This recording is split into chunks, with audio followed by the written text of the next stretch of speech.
Et salut à toi, non non tu ne t'es pas trompé de chaîne, tu es bien sur la chaîne de RC en PLS. Et aujourd'hui pourquoi je suis sur une moto électrique, c'est parce que c'est la mode des motos en ce moment. Tout le monde achète des Pro Moto MX, et ben moi j'ai voulu voir ce que donnaient les motos électriques à l'échelle 1. Comme tu le sais à RC j'apprécie tout particulièrement le brushless, parce que je trouve que les sensations du brushless d'un moteur électrique sont vraiment cool.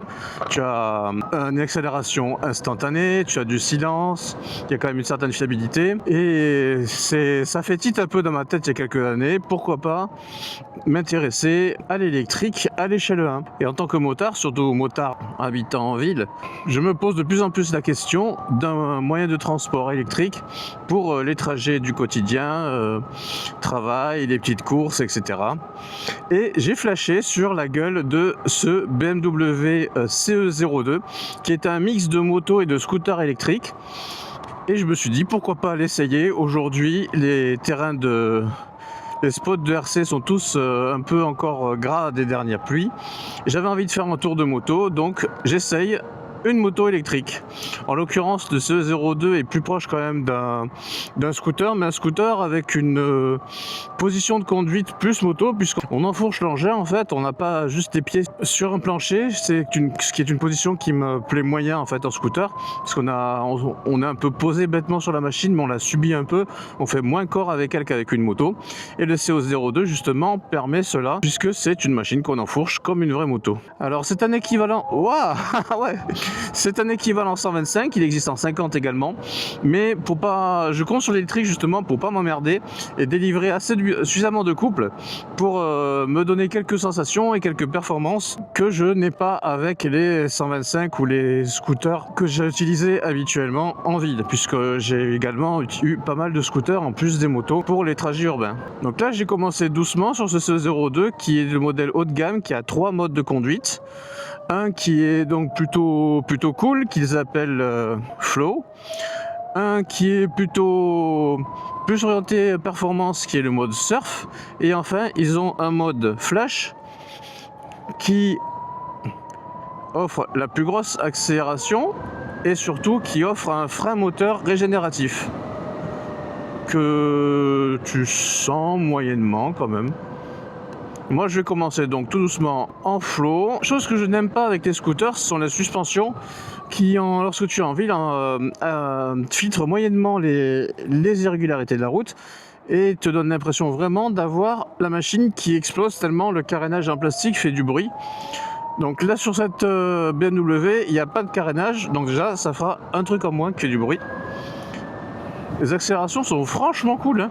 La position de conduite est un petit peu bizarre, on est quand même en mode scooter avec les bras bien haut près du corps, mais ça c'est une position qui me plaît, ça me rappelle un peu le super motard qui est mon style de moto préféré. Ça fait bizarre de ne pas avoir à passer les vitesses, mais en tant que ancien propriétaire de scooter, c'est pas quelque chose qui me perturbe trop, d'autant que je fais aussi du vélo à côté. Il suffit juste de pas confondre le sens des poignées, le frein avant à droite, le frein arrière à gauche.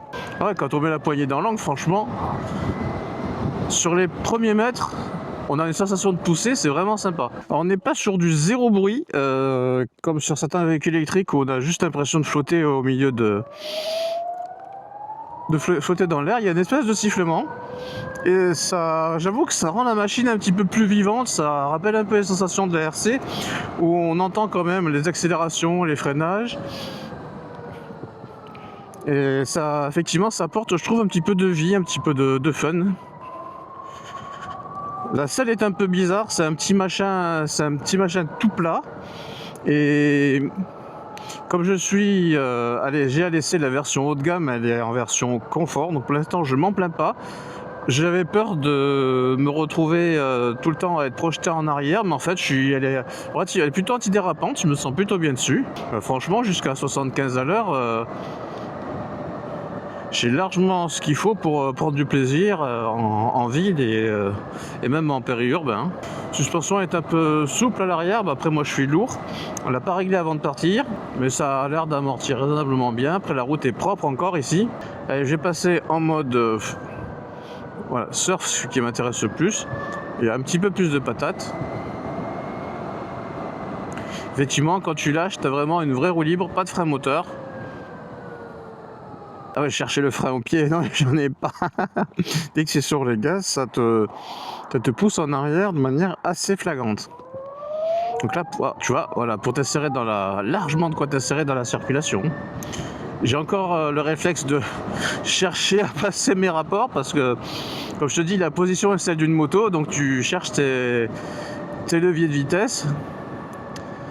Mais non, il n'y en a juste pas.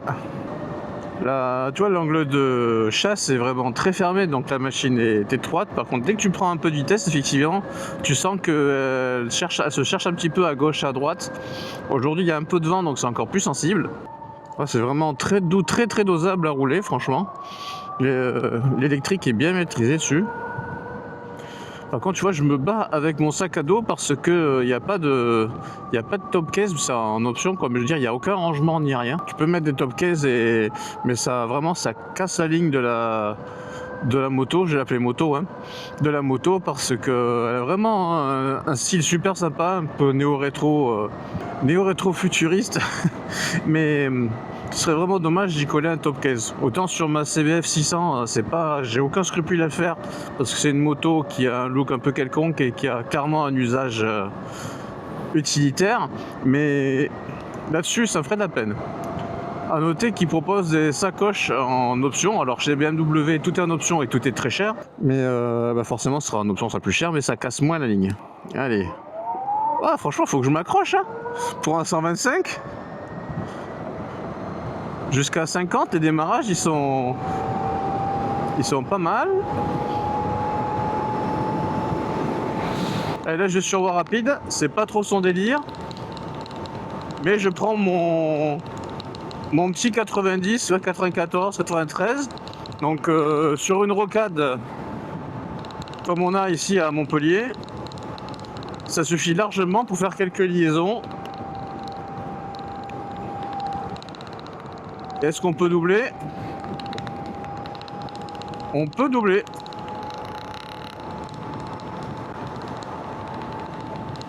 Ah, franchement, bon, t'as une petite prise de vent. Il y a un saut de vent en option que visiblement j'ai pas là, qui doit quand même bien aider. Mais ouais, pour du 90, franchement, d'un jour où il y a un petit peu de vent, ça va, hein. Je me sens plutôt à l'aise sur la machine. Par contre, je sens que la selle, elle commence un petit peu à me tanner les fesses. Par contre, ouais, les reprises sont rassurantes, hein. Je m'attendais vraiment à ce que ce soit, comme c'est une machine équivalent 125, à ce que ce soit mou du genou, ou est-ce que ce soit juste capable de faire un petit démarrage sympa et après plus rien.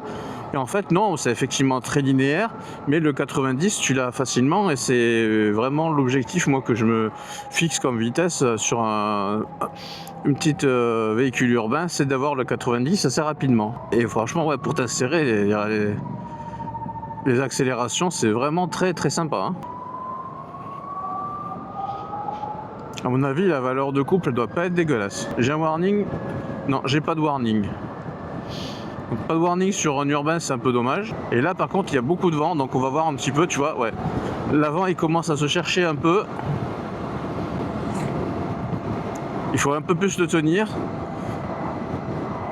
C'est la contrepartie tout simplement d'avoir une machine agile. C'est que quand tu prends de la vitesse et que tu prends du vent, forcément tu subis un peu. Mais je connais des gros cubes, j'ai essayé des gros cubes qui étaient aussi très sensibles au vent. On va pas lui cracher dessus vu son gabarit, parce que ce qui est intéressant pour moi, c'est que je suis pas super grand, je suis 1m65 et la hauteur de selle elle est vraiment très basse, donc c'est vraiment très confort pour la manœuvrer, dans les embouteillages, à l'arrêt, tout ça. Par rapport à ma moto qui pourtant qui a une hauteur de selle qui est très basse aussi, mais le fait d'avoir une machine beaucoup plus étroite qui m'écarte moins les jambes et une hauteur de selle encore plus basse, et un poids inférieur aussi, elle fait 130 kg contre quasiment 200 pour ma CB, et bien ça en fait une machine quand même beaucoup plus reposante au quotidien. Imagine que j'ai le budget, là l'idée ce serait, je prends ça pour aller au boulot tous les jours, et la CB sera réservée aux balades le week-end, là où elle peut s'exprimer à son plein potentiel, parce que elle est très très agréable à rouler sur petite route dans l'arrière-pays. Donc là j'espère qu'avec le micro tu entends pas trop le vent, j'espère qu'il fait un bon boulot. Je me suis calé à un petit 70 là, Franchement, je m'attendais à subir plus. J'avais essayé de Ducati Scrambler et la Yamaha XSR notamment, qui sont des machines relativement fines et agiles, et je subissais. Franchement, j'ai l'impression, même je pense que je subissais ni moins ni plus. Hein. Franchement, je pense même qu'elles étaient encore plus sensibles au vent. Donc là, honnêtement, il faut être attentif, mais tu ne te sens pas en danger. La selle, par contre, heureusement qu'elle est confort, parce que effectivement, ce petit bandeau tout en longueur là, un peu fin. Surtout si tu compares à ma CB où j'ai une vraie selle à l'ancienne bien confortable. Là, ça ressemble plus quand même à une selle de vélo. Je ressens même les mêmes points de douleur qu'en vélo. Ça fait pas encore mal, mais on sent que c'est pas une machine avec laquelle tu vas partir en road trip. De toute façon, l'autonomie sur le modèle 125 qui possède 2 batteries, elle est annoncée à, je crois, 100 km d'autonomie grand max. Donc compte un 60-80 réel de mon point de vue. Donc tu n'iras pas faire de road trip avec. Par contre, c'est vraiment très agréable à rouler. Toute notion de prix mise à part, là, le plaisir de conduite, il est nettement en dessus de celui d'un scooter. Hein. Franchement, il n'y a rien à voir. Je me sens beaucoup plus à l'aise, c'est beaucoup moins lourd. C'est des scooters 125. La plupart des scooters 125 sont au même poids, voire plus lourds. Mais tu sens que c'est plus agile. La partie cycle, elle est de meilleure qualité. Même si pour l'instant, j'ai pas encore pris de route sale. Mais sur les transferts de masse, t'as le meilleur des deux mondes. Là, par contre, la roue avant, elle cherche vraiment. Elle commence vraiment à louvoyer. Avec un gros vent à 80, là, ça aime pas du tout. Ouais, elle fait des petits mouvements comme ça, là, que j'exagère pour te montrer. Mais ça, effectivement, c'est bof. Mais on peut pas tout avoir. C'est pas une routière. Tant que tu peux faire de la jonction entre deux villes avec une certaine sécurité, je ne demande pas plus. Le bruit du moteur me dérange pas plus que ça. Effectivement, tu l'entends, il fait son petit bruit, mais je trouve pas désagréable. Il va me forcer lui ou pas? Ouais, tu vois, j'ai pu prendre mon accélération tranquille. Je suis déjà à 70. En gros, le moteur, tu l'entends, mais il te dérange pas. Ça, c'est une bonne chose. Ah, je dois avoir le vent dans le dos parce que j'arrive à choper un petit sang, là. Ouais, j'ai le vent dans le dos. La moto subit moins, elle bouge beaucoup moins qu'à l'aller. Ça reste quand même un petit peu, tu vois, ça sent gauche-droite. Ça reste sensible. C'est vraiment un engin pour la ville. Mais ça se fait. Je commence à bien sentir la selle, par contre. Hein. Voilà, donc le feeling du frein arrière est très bon. J'aurais aimé que le frein avant soit pareil, mais il y a une course de 2 cm, un bon centimètre où il fait rien du tout. Après, ça freine. Sachant que j'ai de l'ABS sur le frein avant uniquement, donc je peux bloquer l'arrière. Il faut faire attention en cas de freinage d'urgence. Vraiment apprendre à connaître sa machine. Voilà, les suspensions sont beaucoup moins tape-cul que sur un scooter. C'est un poil mou à l'arrière. Encore une fois, à remettre en question par rapport à mon poids. On n'a pas réglé l'amortisseur. Mais je préfère ça que les scouts qui sont vraiment secs et qui n'ont aucun amortissement. Pourtant, j'en ai eu un peu de toutes les catégories, du petit scoot de ville au scoot un petit peu plus périurbain, mais aucun là-dessus ne m'avait donné satisfaction. Et là, hop.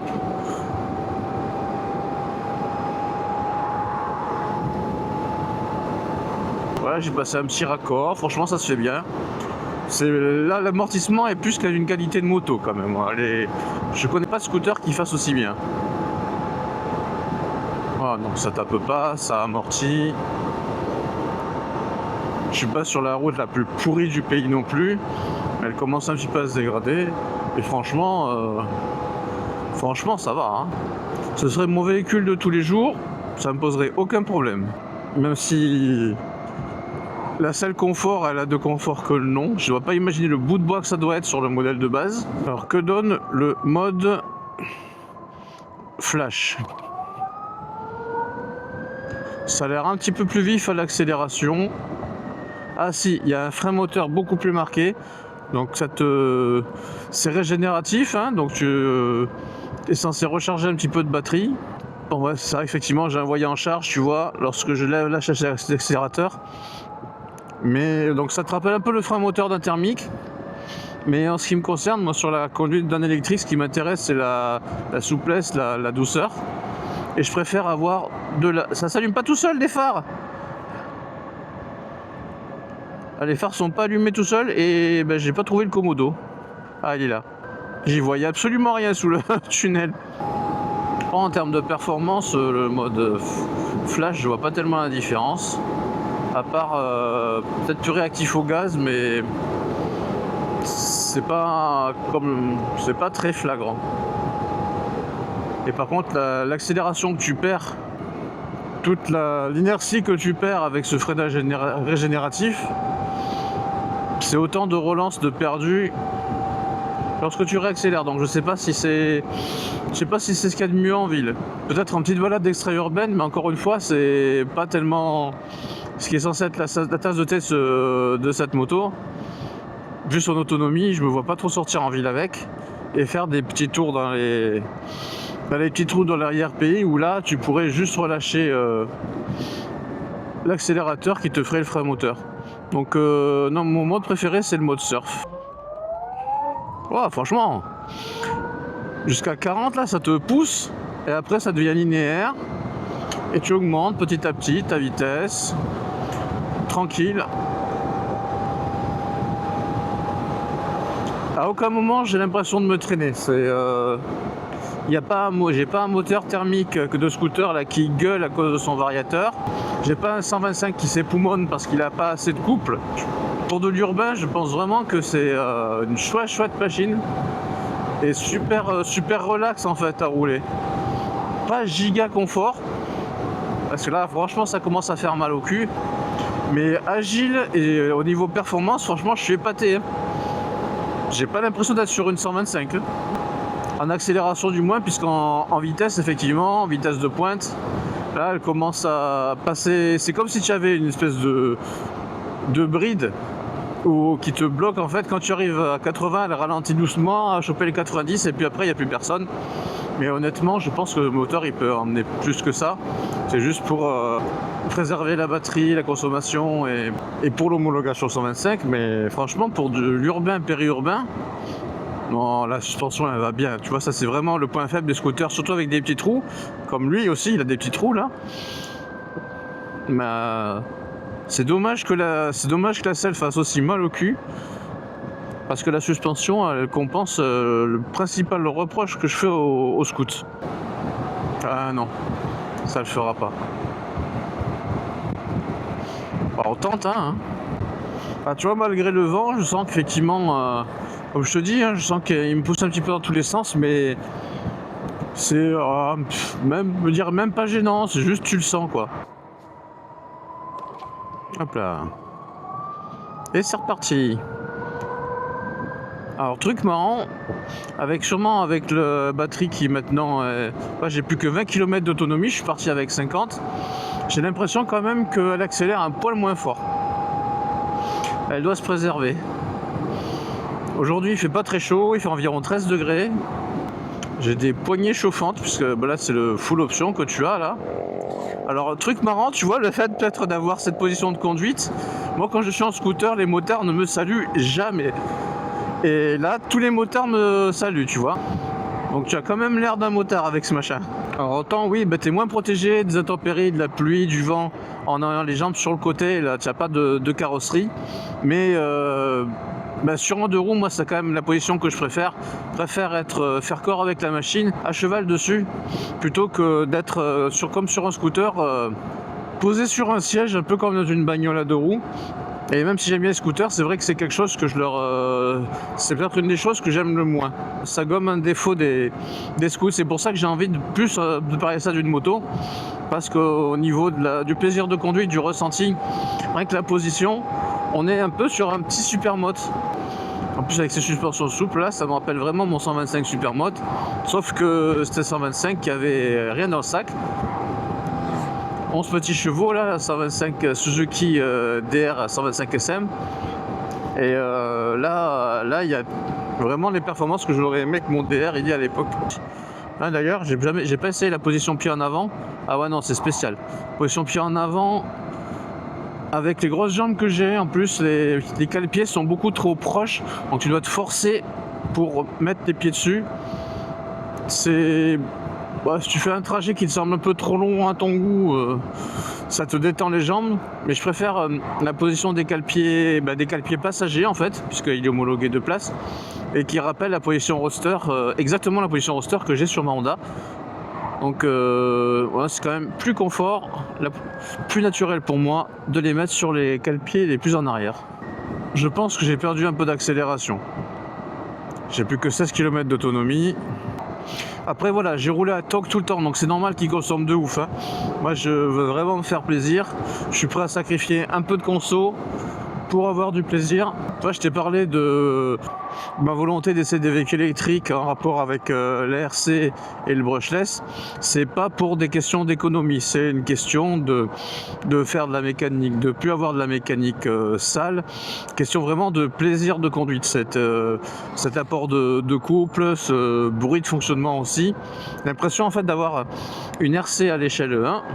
Et c'est clairement pas pour l'économie que je fais ça, je cherche du plaisir et des sensations, et j'avoue que c'est très plaisant à rouler cet engin. Alors il y a beaucoup trop de monde là, je ne peux pas prendre ça.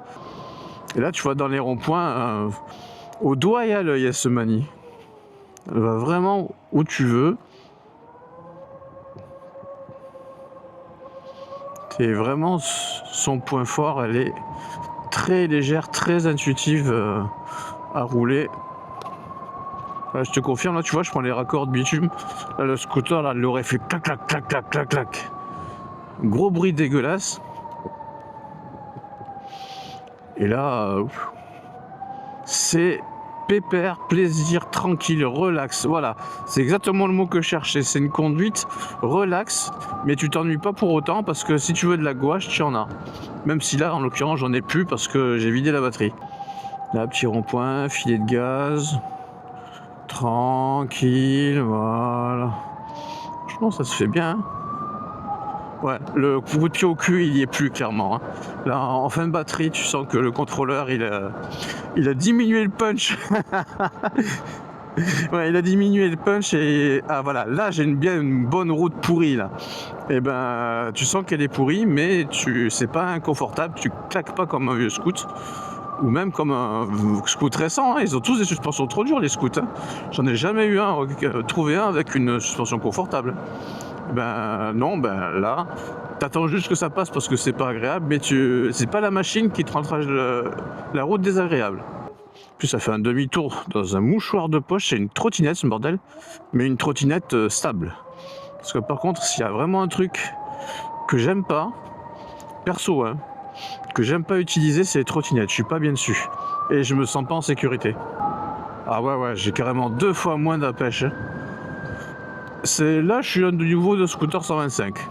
Donc tu vois, en fin de batterie, au pire, tu es au niveau de scooter 125, mais tu gardes quand même une douceur d'utilisation, une souplesse. C'est relax. Tu passes en mode détente, quoi. Voilà, t'arsouilles moins, tu te détends. Non, franchement, j'aime bien. Et c'est quand même rassurant d'avoir un ABS, même s'il est qu'à l'avant, parce que sur les 125, mine de rien, il est pas obligatoire. Et en ville, t'as vite fait d'avoir un mec qui pile devant toi, un piéton que t'as pas vu, qui a décidé de traverser, n'importe quoi. L'ABS, c'est quand même rassurant, là, on n'est pas sur une question de pilotage, c'est vraiment une question de sécurité. Oh, tu vois là, putain, je cherchais passer ma deuxième. Non, même en fin de batterie, tu vois, tu t'insères bien dans le rond-point. C'est immédiat, donc t'as pas ce petit lag qu'a un scooter au 125 ou ce manque de patate qu'a une moto 125 au moment de t'insérer. Là, t'as vraiment, franchement, pour la ville, c'est top. Hein. Après, le problème, c'est que je te donne plein de qualités, la suspension, l'équilibre, tu vois, tout ce qui fait partie du savoir-faire d'une marque. Et malheureusement, ce savoir-faire, il se paye parce que ça coûte sacrément cher pour un équivalent 125. C'est clairement, c'est un truc, tu l'achètes pas, tu vas le louer avec des mensualités les plus basses possibles. Là, tu vois, ça y est. 14 km d'autonomie, je n'arrive plus à dépasser les 70 km/h. J'ai un 73 là, et c'est le bout du monde. Donc tu vois, je pense qu'il sauvegarde sa batterie lorsque tu arrives sur la fin. Tu perds carrément en perf. Pour conclure cet essai, je vais dire que j'aime quasiment tous les aspects de cette machine. À part 2 choses, le confort de selle personnellement, je pourrais pas passer plus d'une heure dessus. Et le prix, très BMW, le fait que déjà pour très cher, tu as une machine qui de base est très basique, elle est toute noire unie avec une selle encore moins confortable, etc. Ah ouais, je peux carrément. Par contre, le frein moteur, il t'arrête jusqu'à l'arrêt net, quoi. Ah ouais, ben je me suis arrêté. Sans toucher les freins, c'est un truc de fou. Très typique de BMW. D'origine, tu n'as rien, sans coloris fun, sans aucune option ni rien. Et après, ça se compte en milliers d'euros la config que j'ai entre les mains. Qui a même des trucs dont j'ai pas besoin, comme les poignées chauffantes. Je vais pas faire un road trip, je habite pas dans le nord non plus. Et c'est vrai que pour un 125, si tu considères ça comme un 125, payer plus de 9500 € une machine comme ça peut faire réfléchir. Mais si tu peux te le permettre, ou que tout simplement c'est le genre de véhicule qui te plaît, qu'il te faut, je pense pas que tu seras déçu. En tout cas, moi sur cet essai là, j'ai plutôt aimé. Ça correspond bien à mon gabarit, à mes attentes pour ce type d'usage. Et honnêtement, si je le pouvais, je pense que je m'en prendrais une pour rendre les trajets travail plus sympas, plus ludiques. Voilà. Allez, sur ce, on s'arrête là. On se dit à plus. Ciao.